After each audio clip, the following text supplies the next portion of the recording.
E diela ka qenë një ditë e rënduar në Lushnjë me 3 aksidente të ndodhura në zona të ndryshme që kanë lënë 3 persona të plagosur.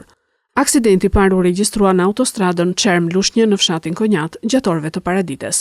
3 automjete u përplasën mes tyre si pasojë një manovre të gabuar parakalimi. Një prej mjeteve tip Skoda përfundoi në barrierën anësore të rrugës, ndërsa drejtuesi mbeti bllokuar në mjet.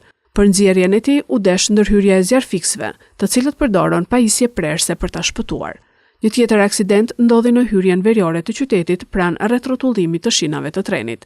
Një automjet tip Ford përplasi një të ri rreth 25 vjeç që udhëtonte me biçikletë. I plagosuri u transportua menjëherë në spitalin e Lushnjës dhe sipas policisë ndodhet jashtë rrezikut për jetën.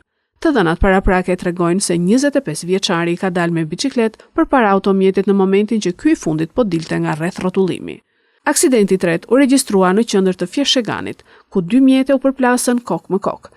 Si pasojë, një person që udhëtonte me automjetin tip Toyota mbeti i plagosur dhe u dërgua për ndihmë mjekësore. Në vendngjarje mbërritën menjëherë ambulanca dhe policia rrugore. Sipas të dhënave paraprake, aksidenti ndodhi gjatë një manovre parakalimi nga drejtuesi i Toyotas, i cili u përplas me mjetin tip Skoda. Aksi nacional Lushnjë-Berat, që përshkon disa zona të banuara, mbetet një nga segmentet më problematike për aksidentet rrugore. Fatmirësisht, të 3 të lënduarit ndodhen jashtë rrezikut për jetën.